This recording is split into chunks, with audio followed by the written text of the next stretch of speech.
দীর্ঘদিন যাবৎ পর্যন্ত বন্ধ হয়ে আছে হাতিয়ার উন্নয়নের কাজগুলা। যদিও এই দেশের ক্ষমতাশীল লোকেরা দীর্ঘদিন যাবৎ পর্যন্ত ক্ষমতায় থাকে, কিন্তু হাতিয়ার তেমন একটা উন্নয়নের কাজ হয়নি বলে জানিয়েছেন হাতিয়ার জনগণ। হাতিয়ার জনগণ আরও জানায়, এতদিন তাদেরকে শুধু উন্নয়নের বাণী শুনেছে, তবে তেমন একটা উন্নয়ন করা হয়নি হাতিয়ার কোনো বড় ধরনের রাস্তা, করা হয়নি হাতিয়ার বড় ধরনের কোনো কালভার্ট। এইদিকে হাতিয়া উপজেলার ১ নং হর্নি ইউনিয়নের চেয়ারম্যানঘাট রোডের একটি কালভার্ট চলমান কাজ অবস্থায় বন্ধ হয়েছে দীর্ঘদিন পর্যন্ত। এতে ভোগান্তি বেড়ে গেছে ইঞ্জিল চালিত গাড়িগুলার। বিস্তারিত দেখুন আব্দুর রহমানের প্রতিবেদনে।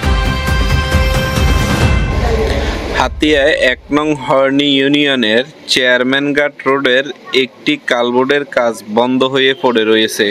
এতে যানবাহন চলাচলের সমস্যা হচ্ছে।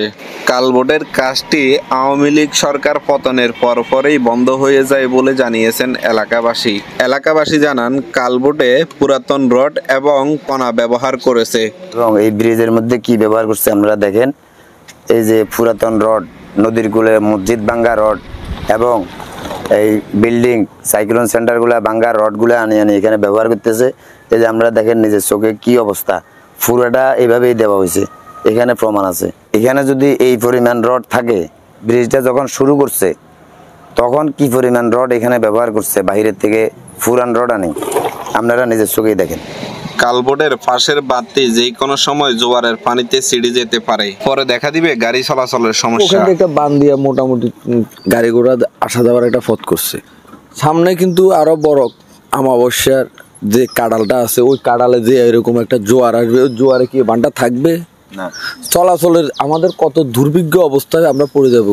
চোখের সামনে জিনিসগুলো পড়ে রয়েছে, কাজের কোনো বরকত নেই। আজকে মনে হয় এটা ২ বছর পর্যন্ত এই কাজটা করতেছে। এদিকে এলাকাবাসী জানিয়েছেন, পড়ে থাকা রড, সিমেন্ট, বালু ইত্যাদি জিনিস চুরি হয়ে যেতে পারে। তাই এলাকাবাসী জোর দাবি জানিয়েছেন, কালভার্টের কাজটি দ্রুত শেষ করে যেন দেওয়া হয়। তো যাবতীয় হাতিয়া অঞ্চলের চেয়ারম্যানঘাটের এই ব্রিজটা অনেকদিন যাবত বদ্ধ আছে, কাজ চলতেছে না। তো আমাদের এলাকাবাসীর সবার একটা কথা, যেন ব্রিজটার কাজ দ্রুত হয়ে যায়। বয়ারচর চেয়ারম্যানঘাট থেকে আব্দুর রহমান, হাতিয়া টিভি। দর্শক, আপনাদের সকল মতামত জানা